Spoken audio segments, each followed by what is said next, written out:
Dulu ada orang yang sangat cerdas, namanya Jubair bin Mut'im. Dia saking cerdasnya, juga kaya, juga tokoh, dikirim sebagai delegasi pembebasan Asra Badrin, tawanan Badar. Kemudian pas datang ke Masjid Nabawi, Nabi delalah pas baca Wattur wa kitabim mastur.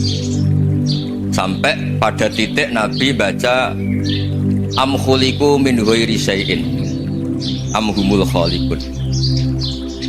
Apakah penciptaan yang sedemikian canggih itu dimulai tanpa perwujudan, tanpa sesuatu yang real, yang maujud? Orang itu langsung bersimpuh matur, ya Rasulullah, saya Islam. Kada qalbi yatir, hampir hati saya, otak saya, pikiran saya itu terbang. Karena logika yang dibangun ateisme misalnya, kalau alam raya ini dimulai dari nihilisme, berarti logikanya apa? Al-adamu yakhluqu maujudan. Alam raya ini kan maujud, maujud itu ada. Kalau yang lebih dulu itu ketiadaan, berarti ketiadaan menjadi sebab kewujudan.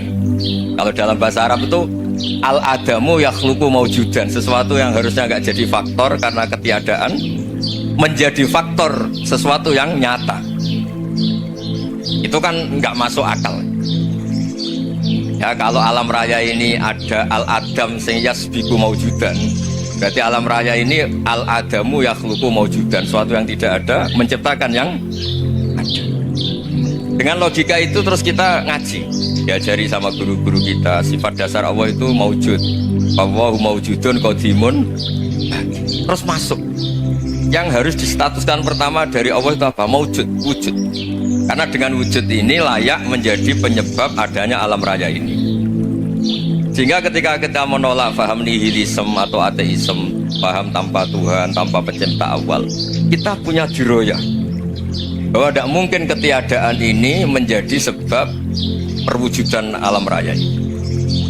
Itu am khuliqu min ghairi syai'in. Masa alam raya ini diciptakan tanpa sebab yang nyata, yaitu wajibil wujud. Siapa itu? Allah Subhanahu wa ta'ala. Begitu juga menyangkut sholawat. Orang boleh beda pendapat tentang redaksi sholawat. Ada yang sholli ala Muhammad, ala Sayyidina Muhammad, Nabi Muhammad. Monggo lah, masalah redaksi saja. Tapi setelah dianalisis, Nabi itu Pak Rektor jadi Nabi setelah Nabi Isa saking dihormatinya sampai dituhankan. Juga jadi Nabi yang ada cerita masih hangat, orang Yahudi itu bunuh Nabi. Jadi yang satu mendudukkan Nabi sedemikian tinggi sampai kayak Tuhan, yang satu menjatuhkan Nabi sedemikian rendah sampai dibunuh. Kayak apa susahnya jadi Nabi Muhammad SAW. Kemudian dengan gampang Hadaddin agama ini bikin syariat yang bernama sholawat. Redaksinya monggo lah sesuai tradisi masing-masing. Allahumma sholli ala Muhammad, Allahumma sholli ala Sayyidina Muhammad, ala Nabiyina Muhammad, monggo. Tapi yang jelas redaksi ini kalau didiroyah dikaji, Allahumma itu Tuhan, Tuhan itu pemberi. Wa Muhammadun wa in jalla qadruh abdun min ibadi. Muhammad apapun tinggi derajatnya tetap berstatus hamba. Sehingga agama ini terjaga oleh syihotus sholawat. Agama ini terjaga oleh redaksi sholawat, yaitu Allah tetap pemberi sebagai Tuhan yang gak tersaingi, la syarikalah. Rasulullah Muhammad wa in jalla qadruh, apapun prestasinya, bisa mi'raj, bisa apa saja, tetap seorang hamba yang butuh muhtajun ila rahmatih. Jika redaksi Allahumma sholli ala Muhammad ini mengukuhkan yang Tuhan tetap Tuhan, hamba pilihan tetap hamba pilihan.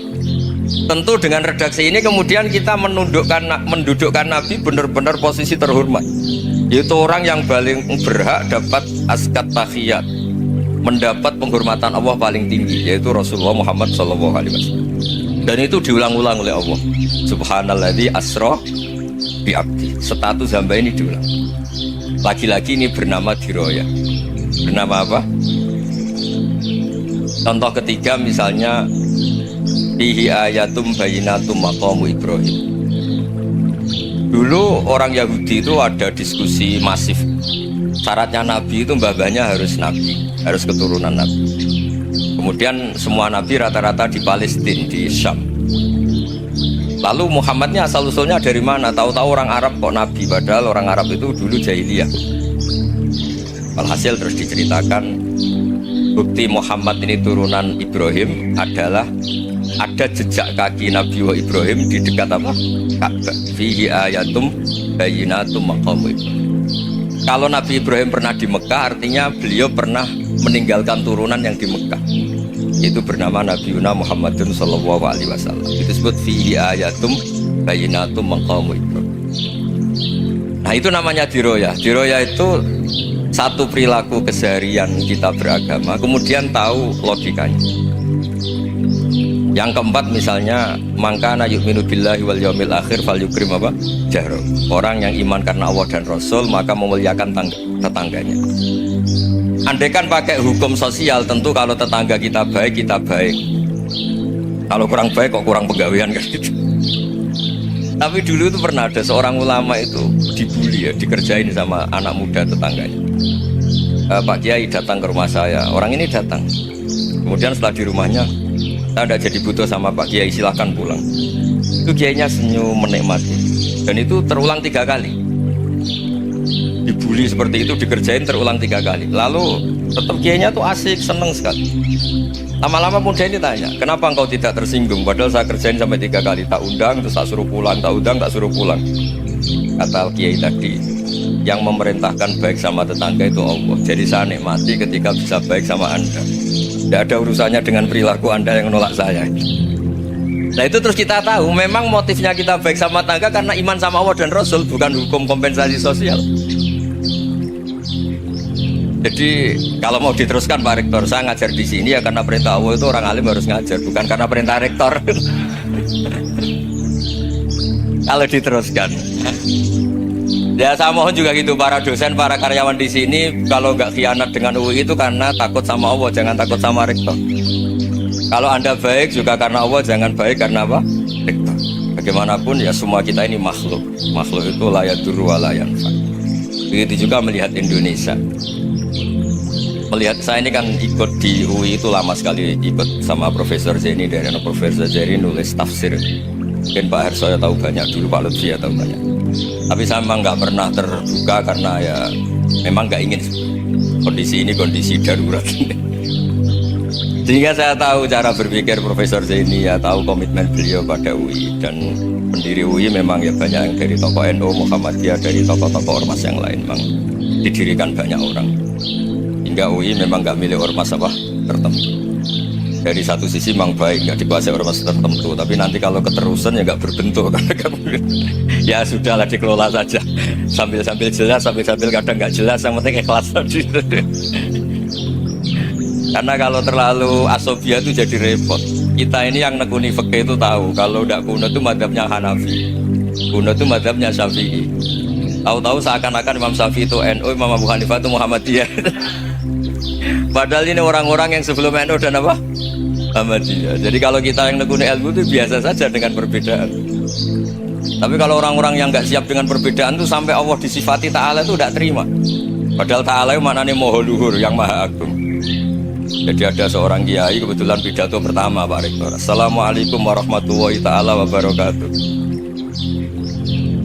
Ilmu balik kedua ini nggak terima karena itu dianggap bid'ah ada Ta'ala. Hanya dia bilang Assalamualaikum warahmatullahi ta'ala wabarakatuh. Itu saking asobiahnya itu Allah ditambahi Ta'ala itu tidak terima. Padahal Ta'ala itu maknanya Maha Agung. Nah itu kan jadi repot kalau asobiah gitu. Kalau kita ngadepi perbedaan biasa saja, karena kita mungkin bacanya banyak, lihat hal-hal seperti itu ya biasa. Karena dulu itu perbedaan itu urusan sudut pandang. Ya saya ulang lagi, perbedaan itu sudut. Allah yang Tuhan saja sering didebat sama nabi-nabinya karena urusan sudut pandang apa? Saya beri contoh ya. Suatu saat Khalilur Rahman Ibrahim itu saatnya meninggal sama Allah, Israel disuruh. Israel itu Ibrahim saatnya meninggal, ambil nyawanya. Setelah datang ke Ibrahim, ya Khalilur Rahman Ibrahim, saya disuruh nyabut nyawa Anda. Itu Israel dipaksa mikir sama Ibrahim. Hal ra'aita khalilan yumitu khalilah. Kamu tahu orang yang mencintai kemudian bunuh yang dicintai, itu logika agak benar. Akhirnya Israel kan nggak biasa debat, kan nggak dilatih debat, nggak pernah ikut lomba UI debat ilmiah. Dia taunya nyambut nyawa aja. Kembali ke Allah. Ya Allah, kata Ibrahim, hal ra'aita khalilan yumitu khalila, masa kekasih bunuh yang dicintai ya. Tapi kata Allah santai, bilang ke Ibrahim, hal ra'aita habiban yakrahu ayyalqa habibah, masa katanya dia cinta saya kemudian ketemu saya tidak berani. Israel mater lagi, logikanya gini Ibrahim, masa yang dicintai sama yang ketemu yang dicintai nggak berani, ya udah ketemu aja, katanya yang meninggal itu. Artinya kamu bisa saja GR tidak mati-mati karena merasa dicintai, atau ingin mati karena mencintai. Nah maksud saya dalam hal-hal seperti ini orang UI pasti gak jelas, katanya cinta Allah suruh mati ya nggak mau, nggak jelas kan, dibilang nggak cinta juga nggak mau. Tapi dibilang cinta kalau ukurannya mati juga gak. Nah, tapi dalam banyak hal gak jelas itu penting Pak. Penting sekali. Buatan guyon, saya beri contoh sekian ilmiah, gak jelas itu penting. Rasulullah SAW itu dalam banyak hal itu disuruh Allah, memang disuruh supaya ngambil sikap seperti itu. Karena Allah itu punya otoritas penuh untuk bikin orang itu baik atau tidak baik. Wahsy itu yang membunuh Sayyid Hamzah, orang paling dicintai Nabi, di antara yang dicintai Nabi. Qatalahu Wahsyun, dibunuh oleh Wahsy. Nabi secara basarnya itu gak suka sama Wahsy. Sampai cara lahir ya ingin, corong Jawa ingin masuk nol. Tapi apa kata Allah? Laisa laka minal amri syai'un aw yatuba alaihim aw yu'adzibah. Itu tidak wilayah kamu Muhammad. Malah Wahsy dikasih tobat sama Allah. Khalid bin Walid, itu perang Uhud kalah itu karena ide brilian Khalid bin Walid, pas itu masih panglima kafir, yaitu pura-pura kalah, ghanimah dilepas, sahabat turun, pasukannya naik, walhasil orang Islam kalah. Khalid bin Walid akhirnya juga masuk Islam, orang yang secara basariah Nabi itu gak siap. Kebalikannya juga ada, Sa'labah itu orang sampai dapat gelar Hamamatul Masjid. Ini pas ngaji mesti ingat Salam. Dia di masjid terus. Setiap habis salam tuh lari karena istrinya nyuwun sewu masih berpakaian yang tidak pantas. Kenapa engkau terburu-buru pulang? Pakaian yang dipakai istri saya sekarang saya pakai. Ya pakaian sarung itu kayak Pak Rektor kan fleksibel. Ini khusus mau Ramadan, tidak akan sarungan terus, gak usah khawatir. Jadi ini tadi sudah perjanjian. Saya yang kiai celananan, beliau yang rektor pakai sarung. Jadi iya. Supaya itu barter madhab. Tapi hanya sekali ini aja, bukan. Jadi jangan diharapkan ini jadi tontonan terus-menerus. Dan ini barter madhab. Saya sama Profesor Kores juga sering gitu. Saya pakai sarung yang dihadiahi beliau, beliau pakai sarung yang dihadiahi saya. Memang itu tradisi Islam. Tahadau tahabu, kamu saling memberi hadiah maka kamu saling mencintai. Bukan riswah, bukan.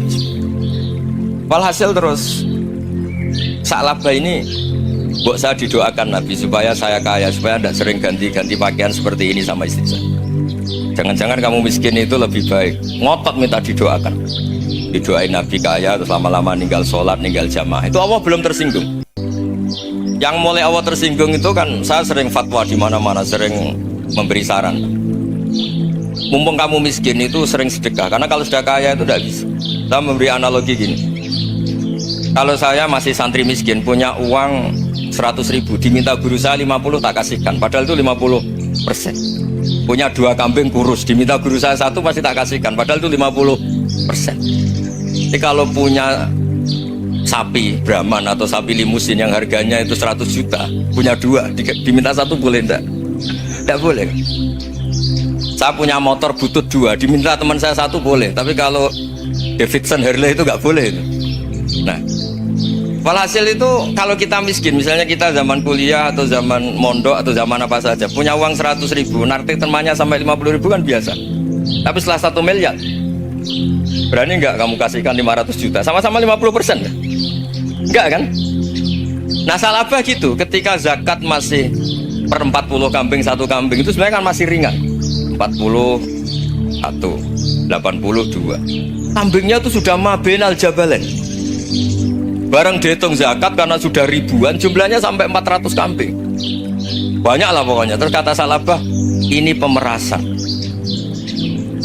Karena jumlahnya besar. Allah tersinggung karena nabinya dianggap narik zakat itu dianggap khorat, dianggap pemerasan. Allah tersinggung, kemudian fa'aqobahum nifakon fi qulubihim ila yaumil. Dia ditetir munafik. Semenjak itu terus tadi kembali gak jelas tadi. Barkohnya gak jelas itu menjadi orang tuh bijak. Ini sekarang nakal, jangan-jangan nanti jadi orang baik. Yang sekarang baik, jangan-jangan suatu saat jadi tidak baik. Semua orang introspeksi. Gak ada jaminan kalau kita sekarang baik akan baik terus. Gak ada jaminan kalau kita sekarang buruk akan buruk terus. Sehingga terus banyak kiai-kiai bijak tuh memang lahirnya gak tegas. Tapi gak tegas itu yang menjadikan bijak. Karena sama-sama mungkin. Itu yang disebut laisa laka minal amri syai'un aw yatuba alaihim wa yu'adzibum. Itu tidak wilayah kamu. Ketika Allah mengomentari orang munafik juga wa yu'adzibal munafiqina insya'a aw yatub. Bisa saja ada yang disiksa, bisa saja ada yang dikasih tobat. Karena pola yang kita analisis itu semuanya menurut kita. Bukan menurut kemaslahatan orang apa. Saya punya sekian contoh cerita. Orang yang sowan kiai baik-baik, mungkin bawa gula atau salam dabla, tidak tahu lah. Tidak mesti jadi wali. Tapi Kali Joko yang kenal Sunan Bonang itu kenalnya itu karena ingin begal. malah jadi wali. Tapi tidak usah dicoba.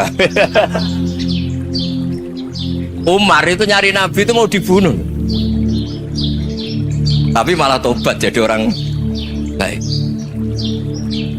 Jadi ini penting ngaji ya, supaya yang tidak tegas itu, tidak jelas itu kadang baik. Nah termasuk saya juga termasuk dia yang milih tidak jelas. Saya sering gojlok ini, Fajar Hadili ini murid-murid saya sering saya gojlok. Kalau semua sistem pendidikan kayak kampus, kayak UI, kayak UIN semuanya itu sistem yang bagus karena tertib, jam kuliahnya jelas, mata kuliahnya jelas. Kalau di pesantren itu Pak Arso itu gak tertib, tapi justru itu enak ketemu di jalan orang berani tanya. Nah ini kalau mbak-mbak misalnya menstruasi mau belajar haid nunggu semester berapa baru tahu. Itu bisa sekian tahun nggak sholat karena nunggu pelajarannya baru diterangkan. Mau haji juga gitu, nunggu mata pelajaran haji. Kalau nggak jamnya nggak mau dosennya ngajar. Ya, kalau kiai kan nggak ketemu di jalan tanya dijawab. Jam berapa juga dijawab. Artinya Indonesia itu berkah, ada sistem kampus yang tertib. Ya semoga termasuk tertib gajinya. Tapi tertib gajinya itu juga sebenarnya rugi. Saya sering ada pegawai negeri Gus, tolong doain saya jadi PNS enak jadi gajinya tetap. Kata saya nggak mau kalau gaji saya tetap. Kok bisa Gus enak tiap bulan mesti dapat gaji. Kalau tetap nggak naik-naik kata saya. Kalau kiai gajinya nggak tetap, tapi di atas yang tetap kata saya. Artinya Indonesia itu berkah. Kalau semuanya pakai sistem pendidikan setertib ini, orang mau tanya haid ya nunggu pelajaran haid. Bab haji ya nunggu pelajaran haji. Tapi kalau ketemu kiai itu enggak. Ya semuanya, saya pernah di pasar, Gus mau tanya apa? Anak saya keluar darah terus gini-gini. Padahal biasanya haid hanya 7 hari gini-gini. Ya sudah kembalikan ke biasanya, rudat ilal adat. Itu enggak usah sowan ke rumah. Juga agak registrasi dulu, gak daftar dulu. Ya ini udah nyindir cerita saja supaya ini bukti koalisi beneran. Jadi saya yang kiai gak tertib jam, koalisi sama yang tertib jam. Jadi kalau semuanya sistem kampus, nanti pertanyaan tuh nggak bisa on time, nggak bisa setiap saat. Makanya Indonesia itu berkah. Kiai-kiai yang alim yang di jalan-jalan banyak, juga kiai yang di kampus dokter-dokter fikih banyak, yang nekuni ilmu umum ya banyak, macam-macam. Itu masalah itu kalau saling mengadili itu baru masalah. Misalnya kiai ngeluh nggak enak jadi kiai, tidak punya gaji tetap, yang dosen ngeluh nggak dicium tangannya. Karena memang unik Indonesia itu. Kalau guru fikih kok dosen itu tetap nggak dicium tangannya. Karena pikirannya anak-anak itu sudah bayar disuruh nyium. Itu kayak di alam sadar tuh gitu. Kalau kiai itu kan anak-anak gak bayar itu. Ya opanya cium tangan itu. Makanya kalau kiai tidak keramat bisa mati karena cium tangannya itu bisa mati itu kiainya. Ya ini cerita supaya saling menghormati saling. Jadi kalau makanya itu pakar-pakar akhlak ya, pakar-pakar etika peradaban itu tertampar betul ketika Nabi urusan ilmu itu mengabaikan itu. Kalau sudah urusan ilmu, misalnya begini, ada urusan ilmu, ada mbak-mbak cantik atau ibu-ibu cantik, itu dalam Islam itu diajarkan jangan sopan-sopan banget. Kata Nabi, karena kekuatan ilmu itu di atas kekuatan akhlak, di atas kekuatan adab. Ya nisa an-nabi lastunna ka ahadim minan nisa. Ini taqaitunna fala takhdu'na bil qaul. Fa yatma alladzi fi qalbihi maradun. Misalnya ada bapak cantik, menarik, kemudian sopan misalnya sama Pak Fajarin sama dosen-dosen. Monggo binara. Wah itu bahaya pikirannya kemana-mana itu. Orang yang imannya pas-pasan, wih berarti mau. Maksud saya kalau cantik, menarik, ketemu di jalan biarin aja dosennya mau kemana biarin aja. Gak usah dihormatin. Kalau dihormatin, Pak mau kemana sadar no bisa bahaya. Tak biarin aja. Kalau tanya, Dek ini alamatnya mana? Cari sendiri Pak. Karena hanya dengan cara itu si Pak dosen ini gak kepikiran. Gak ada orang suka orang kedus itu gak akan. Tinggal sudah cantik, sopan. Wah bisa pikirannya macam-macam. Itu ilmu. Fala takhdu'na bil qaul. Kamu jangan terlalu lirih kalau ngomong. Fayatma alladzi fi qalbi maradun. Orang yang pikirannya masih kotor pasti berpikir yang negatif. Anda mungkin demi sopan sama dosen Anda. Tapi sejauh mana dosen Anda juga berpikir positif. Itu kan uji iman sama uji nyali. Nah, sama pejabat yang sopan sama kiai mungkin punya Alphard, punya Robicon, punya atau bawa uang banyak.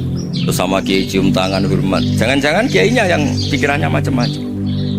Ini berarti bisa jadi muhibbin potensial misalnya. Nah, saya ini termasuk kiai yang pengagum ilmu. Sehingga saya sama orang yang medit, yang kikir sama saya itu saya senangnya bukan main. Kenapa? Karena kalau orang medit itu gak berhak nuntut. Tapi kalau orang lomo 1 juta minta surga, 2 juta ya minta apa? Surga. Gus salam tempel 200.000 aja kadang minta surga. Tapi kalau yang kikir-kikir ya sudah salaman tok sudah, gak minta apa-apa kan dia tahu diri, nggak bayar kok minta. Maksud saya Islam itu luas, dinikmati saja Pak, dinikmati. Nah itu diroya, maksudnya itu diroya. Diroya itu kamu tahu aturan Islam itu kamu harus yakin khairihi wa syarrihi minallah, semua itu ujian, tapi kemudian dikaji. Makanya saya ini termasuk pengagum Imam Syafi'i. Imam Syafi'i itu dikasih tahu, tadi orang yang di depan engkau cium tangan hormat tuh di luar ngomong-ngomong ngata-ngatain Anda. Imam Syafi'i tertawa-tawa sowan. Loh, ada ini dikata-katain di luar kok. Kalau tidak kamu anggap munafik malah tertawa. Berarti saya wibawa, di depan saya nggak berani. Dianggap enteng saja. Dibilangin, sebagian orang kampung sini nggak suka sama engkau. Baguslah, tidak akan pinjam uang sama saya. Di mana-mana orang pinjam minta tolong itu karena seneng. Kalau benci kan enggak. Intinya dianggap enteng saja. Yang terjadi di dunia itu semuanya dianggap enteng saja. Man asa ilaika faqat atlakoka. Yang berburuk sama kamu itu membebaskan kamu. Coba kalau akrab, titip. Ya misalnya akrab sama Pak Fajar, bilangkan ke Pak Rektor, sangkap atau jadi guru tetap atau apa, kan ribet. Kalau tidak cocok kan nggak minta apa-apa. Makanya hati-hati Pak Rektor sama yang akrab-akrab itu. Itu dulu saya juga nggak paham. Di antara wasiat Bapak yang sering diulang-ulang tuh itu. Suatu saat kamu jadi kiai, ngelola orang nggak seneng tuh gampang. Sudah, situ orang lain. Tapi kalau ngelola orang orang seneng tuh repot. Mintanya aneh-aneh. 100.000 aja minta surga. Hanya teman tenis saja minta naik jabatan. Intinya itu ya sudahlah dikelola. Yang seneng ya berkah, mungkin teman berjuang, teman diskusi. Yang nggak seneng ya berkah, karena ini tidak minta macam-macam, enggak. Nah itu namanya diroya. Diroya itu satu kajian keilmuan yang menjadikan kita ini nyaman dengan riwayat-riwayat, panduan-panduan dari Rasulullah Shallallahu Alaihi Wasallam kayak tadi. Kenapa sih tentang baik sama tetangga, baik sama tamu? Hitung-hitungannya itu mangkana yu'minu billahi wal yaumil. Saya pernah dicium sama orang miskin yang akut miskin betul. Itu tak ajarin Anda ini lebih hebat ketimbang orang-orang kaya. Misalnya gini, misalnya ada komunitas rektor atau kiai besar. Saya ini kata orang banyak termasuk kiai besar. Mungkin kalau pinjam uang itu karena mau beli mobil, aksesoris mobil, karena kita kiai top atau rektor atau orang-orang top. Kalau sesama orang miskin itu pinjem-pinjemannya itu urusan beras, itu urusan nyawa. Keren mana? Menyelamatkan nyawa sama aksesoris mobil. Nyawa. Jadi pahala kamu pasti lebih besar. Itu senengnya jadi orang miskin terus keterusan sampai sekarang. Oh itu, lo coba kalau menteri sama menteri, rektor sama rektor, kira-kira pinjamannya apa Pak Arso? Kan kalau mau beli mobil atau mau umroh VIP, pokoknya yang keren-keren. Ya. Kalau orang miskin pinjam karena apa? Makan kan, beras kan. Makanya kalau yang sedang miskin monggo lah, kalau ingin teruskan. Maksud saya Islam itu seenak itu, Islam itu segampang itu. Sudahlah yang sedang miskin ya keren. Karena sekali sosial itu urusannya apa? Nyawa. Tapi kalau miskin semua ya Indonesia bisa tutup kan. Ya sudah yang kaya-kaya itu saya mengatakan Indonesia karena bayar pajak yang menjadikan Indonesia berjalan. Tapi ya dipakai yang benar. Nah, begitu seterusnya. Ada kiai miskin cerita ke kita, terus enak jenengan alim, terus punya santri banyak, bisa ngajar di mana-mana. Kita bilang hebat kamu. Dia hidup di daerah tertinggal. Itu yang diajarkan kan hanya tauhid. Kan nggak mungkin di saat tertinggal baca fikih perbandingan mazhab, kan nggak mungkin. Kalau yang kayak Pak Fajar, Pak Sadali kan nggak mungkin fikih perbandingan apa mazhab, menyorot mazhab dunia buku kayak engke-engke itu kan nggak benar. Tapi pertanyaannya, yang menyelamatkan masuk surga itu tauhid apa perbandingan mazhab? Tauhid. Ini hanya mengajarkan fardu kifayah, sunat-sunat. Ini Anda mengajarkan fardu ain. Surganya dulu kamu. Oh terus senangnya jadi kayak gitu. Karena yang diajarkan apa? Tauhid. Sementara kita yang gaya-gaya ini ajarkan perbandingan apa? Mazhab, studi banding ke Al-Azhar kemana-mana. Ini enggak tauhid. Dari orang nyembah pohon jadi nyembah Allah Ta'ala. Keren gak? Keren. Jadi terus kiki sama saya senengnya bukan karena tak bela. Tapi ada yang agak kurang ajar, tanya saya. Kalau itu hebat kenapa Gus gak mau jadi kayak itu? Waduh. Wah ya repot kalau pertanyaan. Terus tak jawab, kalau saya jadi kayak itu, kamu ngangsu ilmu dari mana coba? Ya dari jenengan, ya kalau sama gobloknya ada bisa. Ya sudah Gus aja jadi kayak besar. Maksud saya, ya sudahlah kita begini seperti yang saya ajarkan di sini, saya sarankan supaya orang itu tahu. Ini namanya diroyah, apa? Makanya kata Imam Ghazali itu kalau kamu ingin sopan gampang melihat anak kecil, gua aqallu minni dzamban, dia dosanya lebih kecil. Karena masih kecil kan, tentu secara dosa enggak banyak. Kalau melihat orang yang tua, gua aktsaru minni ibadatan, dia tentu ibadahnya lebih banyak karena umurnya lebih. Sehingga terus semua orang lain tuh di depan kita itu hebat. Ya semua orang lain sama, misalnya Pak ini rektor, apa Fathul Wahid rektor, tanggung jawabnya lebih banyak, berarti pahalanya lebih banyak. Tapi sama, ketika melihat Nyon Sewu, melihat pegawainya yang secara lahir di bawahnya, ini tanggung jawabnya nggak banyak, pasti salahnya juga enggak. Itu yang diajarkan Rasulullah SAW, sehingga enak. Tapi kalau kita melihat orang lain selalu salahnya, itu pecundang. Allah saja tidak seperti itu kan, amal baik ya ada khairan, amal buruk ya ada saron, semuanya dilihat oleh Allah Subhanahu wa Ta'ala. Saya itu punya teman Gus, agak beling, agak seenaknya. Dulu miskin, wah itu seenaknya betul, kayak kenal Tuhan. Tak tanya, kenapa kamu seenaknya? 1 bulan tuh labanya bisa 200 juta sampai 500 sampai 1 miliar. Saya itu Gus, setelah duha itu perkembangannya bagus. Salat duha itu. Saya pernah miskin kan, kata apa? Hingga ada rezeki fisama, wa ingkana qalilan, ya kalau fisama fanzilu, terus wa ingkana qalilan fakasirhu, kalau sedikit perbanyak. Ini trennya sudah benar semua. Nah, wa ingkana apa? Ya haroman fatahirhu, kalau haram yang kau sucikan. Makanya saya seenaknya kalau qalilan sudah fakasiru, paling trennya yang nggak benar juga fatohiru kan. Dia yakin kalau yang nggak benar-benar sudah disucikan Allah, karena yang lain-lain sudah dari miskin sudah kaya, qalilan sudah fakasiru, paling yang haroman juga sudah fatohiru gitu. Tak tanya, lah kamu kok tahu? Polanya sudah ada Gus, karena sang qalilan. Kamu sembrono sama Tuhan kok begitu kan. Tapi apapun itu seneng saya. Seneng saya sering salah teh, makanya saya mohon yang sekarang miskin, sedang miskin itu ya tidak usah nyesal banget-banget. Kalau ingin kaya monggo lah, namanya orang juga ingin. Tapi Anda harus bangga. Sosial antar kalian adalah urusan nyawa dan itu pahalanya luar biasa. supaya kita, nah yang kaya-kaya juga boleh GR lah karena pembayar pajak dan itu bisa menyelamatkan apa Indonesia Raya. Begitu seterusnya. Itu yang diajarkan Nabi, antawadhu hatta la yabghiya ahadun ala ahadin. Kamu semua harus tawadhu sehingga antar kalian tidak saling tidak sopan, tidak saling liar, tidak saling mendolimi. Termasuk tadi sikap gak jelas tadi. Orang dolim yang sekarang dolim bisa saja tobat, yang sekarang soleh bisa saja nanti. Semuanya tuh mungkin. Kita diajari ya muqallibal qulub tsabbit qalbi ala dini. Jadi keliru kalau kita dalam banyak hal harus tegas, gak mesti. Al halalu bayyinun wal haramu bayyinun. Tapi ada wa bainahuma umurun mustabihat. Ada yang wilayahnya itu abu-abu. Misalnya ada perempuan cantik, misalnya contoh paling gampang.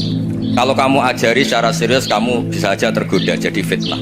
Jadi kalau orang soleh gak berani ngajarin, kemudian digunakan orang fasik, malah menjadi orang nakal, kita juga tanggung jawab. Kamu mau tegas gimana? Wilayahnya sama-sama mungkin. Wilayahnya sama-sama mungkin. Yang dekat pejabat mungkin terkontaminasi KKN. Tapi kalau pejabat gak dekati orang soleh, punya perilaku yang gak soleh, yang repot juga Indonesia kan? Nah hal-hal seperti itu kita tidak perlu ngambil sikap. Maksudnya nggak usah ngambil sikap. Ya kita buktikan kalau milih satu madhab, kita buktikan semuanya lebih baik, semuanya lebih bermanfaat, semuanya lebih berperadaban. Karena nggak bisa dihindari wa bainahuma. Termasuk nyuwun sewu, saya mohon maaf sama mulai Pak Harso, Pak Lutfi sampai Pak Abdullah. Saya ini termasuk kiai yang nggak suka dekat sama orang-orang top. Bukan karena hasud. Memang konstitusi kiai harus gitu, la tamuddanna ainaika. Kenal orang lebih tinggi itu kan resiko. Misalnya saya kiai desa, mungkin punya keri tua sudah seneng, punya kijang tua sudah seneng. Gara-gara kenal Pak Wahid naik Kempri, waduh kok saya kalah itu. Kenal orang itu kan resiko. Mungkin dosen-dosen sini kalau kenal saya di Rembang juga resiko. Di sini gak ada cium tangan, melihat saya dosen, wah gak enak jadi dosen. Jadi memang harus dibatasin. Sekiranya mungkin orang terus, karena latamud dan nanawa ainaika ilham. Kamu jangan sering melihat orang lain yang mungkin secara lahir dapat nikmat yang lebih tinggi timbang Anda. Kalau kamu nggak bisa ngelola hati Anda bisa hasut, Anda bisa dengki. Paling tidak Anda bisa ada syukur. Saya itu sering didolani pejabat, juga sering melihat pejabat di TV-TV. Naik mobil aja ada yang naikkan. Bahkan kalau wudhu itu anduk aja ada yang bawa. Itu kalau yang nggak kuat, wih naik jadi pejabat. Ya makanya terus konstitusi kiai itu mengatur, sudahlah mata kamu itu kamu batasin. Jangan melihat sesuatu yang potensi menjadikan Anda tidak apa syukur. Jadi saya mohon, ini memang konstitusi saya sebagai kiai. Jadi saya, tapi di hati saya tetap akrab. Saya doakan semua untuk UI, untuk semua orang Indonesia kita doakan. Kita ingin semuanya tambah baik, tambah. Oke, mohon. Assalamualaikum warahmatullahi wabarakatuh.